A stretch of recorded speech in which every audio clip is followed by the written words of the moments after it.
What's up, page turners? Welcome to Writers with Purpose. I'm your host, Melvese from Written Words Publishing. At Written Words Publishing, we envision a world where every storyteller, regardless of their background, has the opportunity to share their voice, shape narratives, and impact the world through the written word. So if you value powerful storytelling, which I know you do, page turners, because you tune in every single week, do me a favor, like this video, follow this channel, subscribe to this channel, whatever platform you happen to be listening on or watching on right now. And most of all, share, share, share, share, share. Because you all know whatever conversation we have, no matter what we're talking about or what author we have as a guest, there's always something that somebody you know needs to hear. Okay? So, you all know that we like to share books that cover a variety of topics. So today's discussion is for all the owners and leaders and project managers and architects and engineers and contractors and developers. If any of you page turners are involved in the construction industry, put a one in the chat for me right now. I'm just curious. I want to see how many of you all are really going to enjoy this conversation today. Okay? Because I can tell you that if you have ever wondered why some construction projects run like clockwork and then others, they just simply fall apart, you are going to love this conversation that we are going to have today, okay? Richard A. Reese, he brings more than 60 years, a whole lifetime, y'all, of real world construction experience to his book, Winning Success in the Construction Industry. He shares the leadership, teamwork, and decision-making principles that separates costly mistakes from lasting success. And we know we all want success. We all want to win. So you all help me welcome Richard Reese to Writers with Purpose today. How are you doing today, Richard? Hello, glad to be participating in this. Thank you for preparing us, and I'm ready to go. All right, all right. Well, go ahead and tell the page turner something about yourself. All right. I was born in Ohio, Dayton, Ohio. Mom and Dad moved to Southern California when I was 12 years old and finished growing up, if I ever finished. I haven't finished yet, in California. And fast forwarding to graduating business in California, then electrical engineering in New York, believe it or not, and then the Army and serving commissioned officer and Korea. Came back from Korea to go into the construction business. Subcontracting is the part of the construction industry that I started. Insulation, thermal and acoustical, and then I feel like I sort of graduated to general contracting and became a principal of a large GC.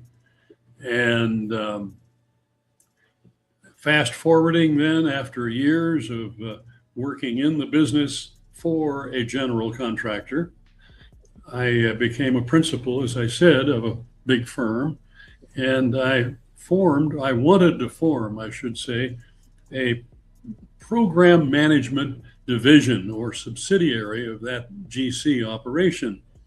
But the founder of that company, he said, no, Dick, he said, we are hard-nosed rednecks in the construction industry, and I don't want to be the owner's rep and program manager. You do that. So I left and I formed a program management company, and I operated it for years and retired from it. Serving the owner in a fiduciary capacity. The owner is so vulnerable. And I don't mean that to castigate or criticize all the other players. I don't mean it that way. The owner relies on history. He relies on tradition. He relies, of course, on the good advice from the architect he may hire. And the architect commonly still today will recommend lump sum bidding the results of the architect's effort, meaning design. So the project now is designed before it goes to a general contractor. And the owner gets maybe 4 bids, 4 or 5 from general contractors the architect recommends, and he, quote, goes with the low bidder, the low monetary bidder. Well, trust this old guy who's talking to you. The low bidder has perhaps used, I'm sorry, strike that. He is aware of the mistakes that were made during design. No set of contract docs, they're called contract documents, meaning plans and specifications. There's not a set of plans and specifications that's perfect. Life isn't perfect. So the mistakes that are made in design are quantified by the bidders. And the low bidder very often has used those mistakes and the value of them in his bid. So guess what? He is what? Low. I mean, in the end, he's ultimately going to end up charging you more than what the bid is because of all of these mistakes that he knew of beforehand. He's the low bidder. So the owner says, well, we'll go with the low bidder. Well, my friends, unfortunately, before the ink's dry on the GC's contract, there are change orders ready to lay on that owner. And unfortunately, he gets the bad news pretty quickly about something that wasn't quite right in design and has to be made right through more money. And it's the owner who pays that money. Okay, I'm going to shut up. Comment on that, will you?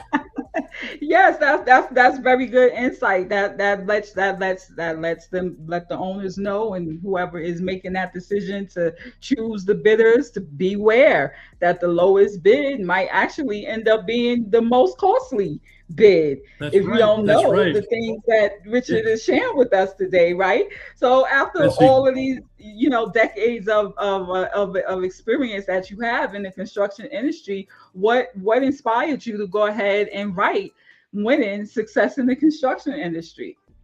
Well, because of talk from, lots of folks, including architect friends of mine who don't disagree with what we've just discussed. But other contracting methods have evolved from historically what was the low bidder, and so on, as we discussed. Those contracting methods are now design build. In other words, there's a general contractor who's selected early based on qualifications, and he joins the team for a fee and becomes the friend of the architect in designing. So the plans and specifications are better prepared to go to the marketplace, meaning subcontractors and suppliers. So design build was born. And then another contracting method that has become very popular, including in the public sector, is called CMAR, Construction Manager at Risk. And that's a contracting method wherein a general contractor is selected based on qualification, and he joins the design team and is paid a fee to contribute his expertise and distill out or eliminate the risks of change orders by contributing his thoughts and expertise as a contractor to the architect. So construction manager at risk, it's called CMAR, and it's now used commonly in the public sector as well as the private. So backing up, we had what evolved was called negotiated contracting. That's the general contractor is brought on board after the bidding, and there's a negotiated contract, and the elements of change orders are considered, and we discussed that.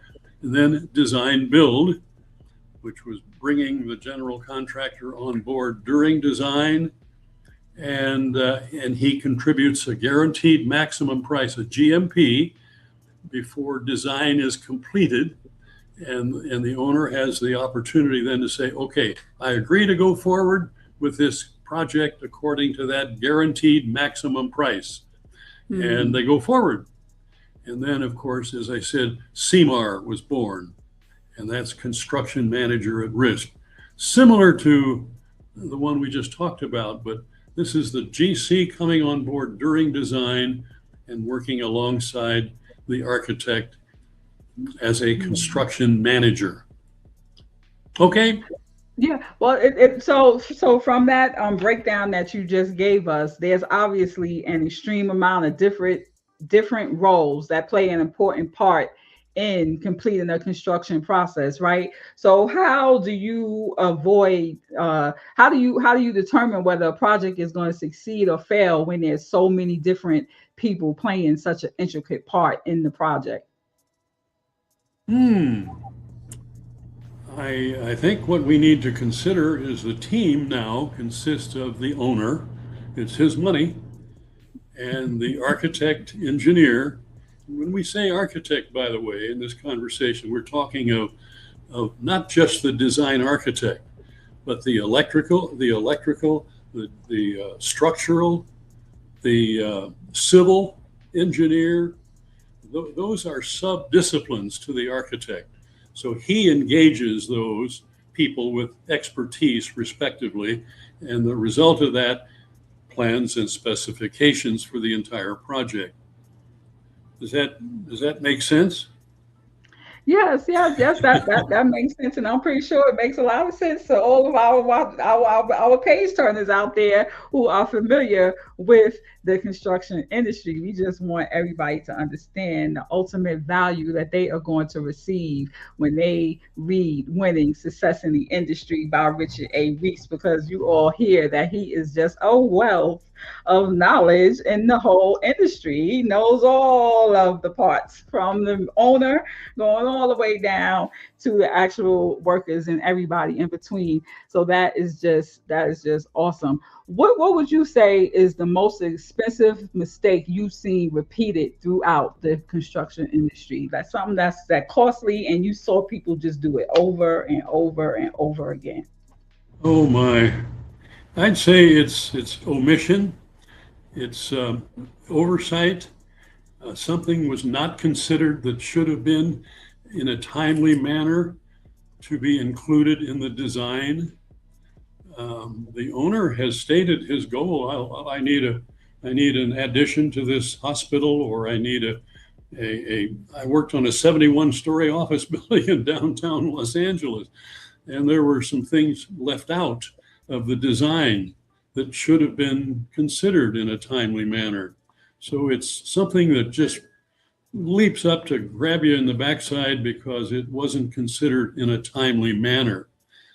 And those are the issues that remain today, which suggests to me, and this is sort of heartfelt, viewers and readers, um, I think an owner is smart to invite the architect to consider the contracting methods and consider how we can just eliminate the change order risks by bringing expertise, not just civil, structural, mechanical engineers, sub-design, not just those good folks. They'll do their thing, but let's consider bringing somebody with knowledge of the construction business all the way through from start to occupancy.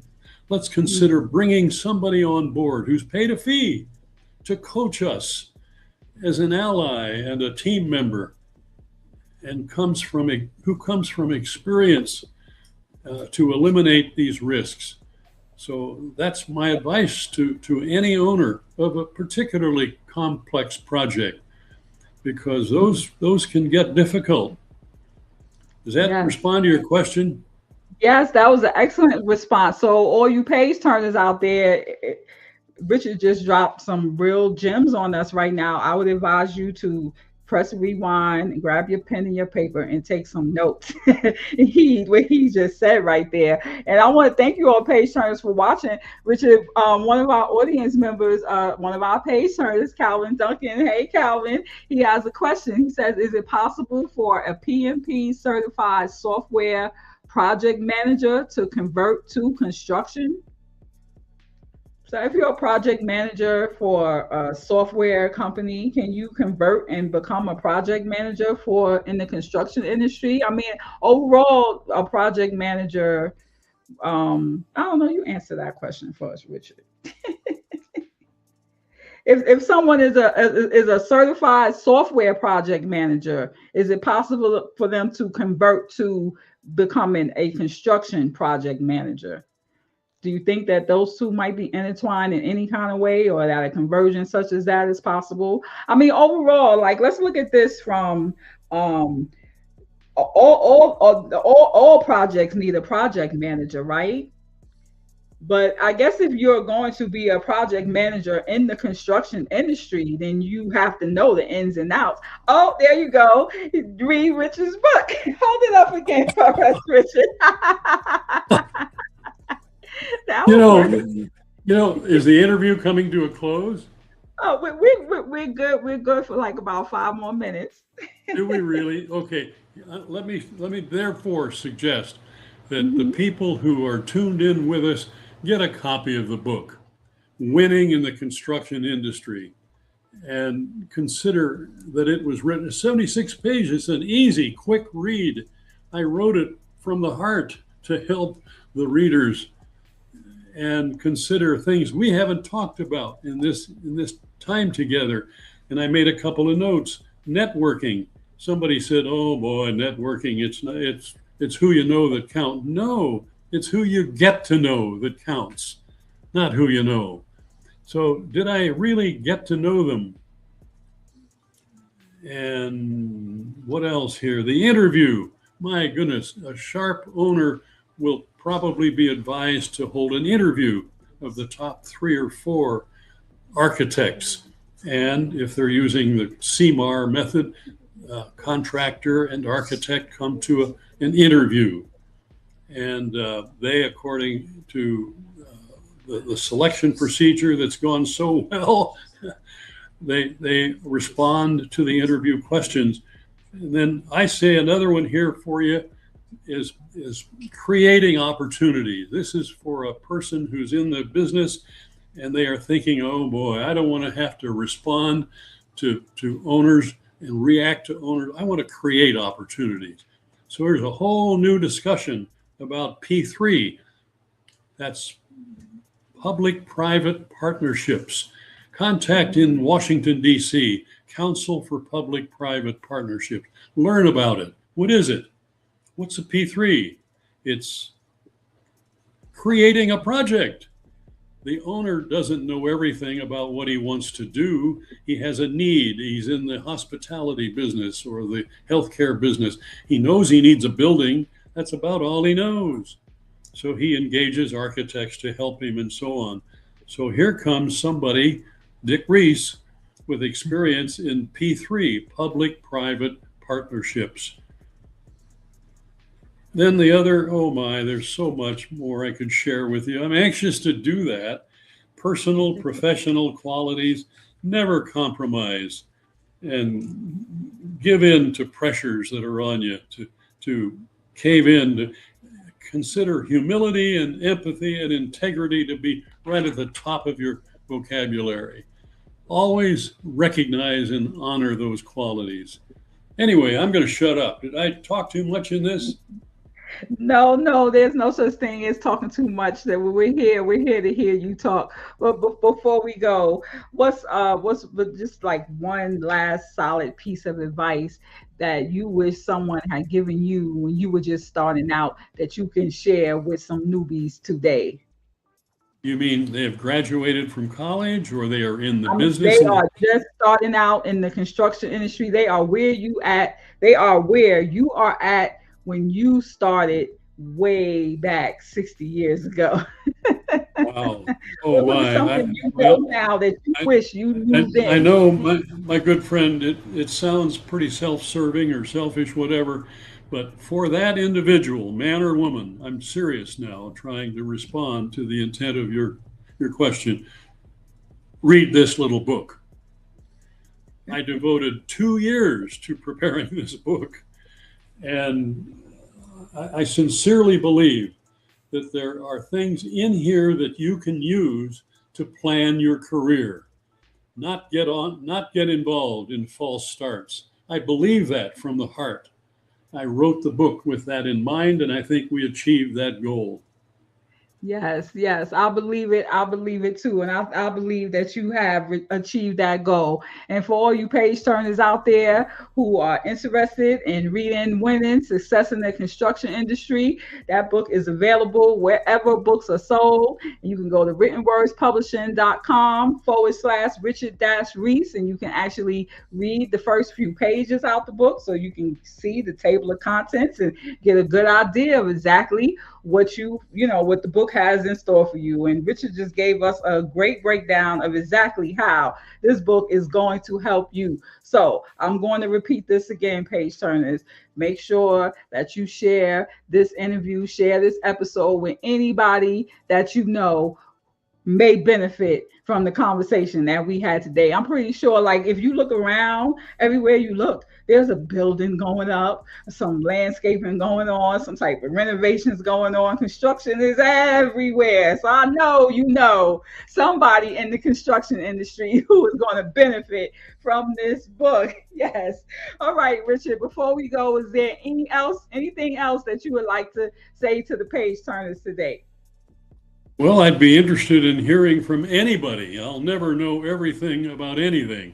So I am glad to say that I'd be honored to hear from somebody who's wiser, with more experience than I, or anyone curious.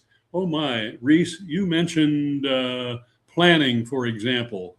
I'm not sure I know how to do that. So I want to get started in this business. I graduated from college, and what do I do? I have a resume, but oh, and so on. What do I do? I want to enter this business. Feel free to be in touch. That's my message to you. All right, all right. Yeah, and if you all want to get in contact with Richard Reese, perhaps you like to hear him speak, or you just have some questions, you can contact us at customer service at writtenwordspublishing.com, or you can go to the website writtenwordspublishing.com, and we will connect you with Richard Reese.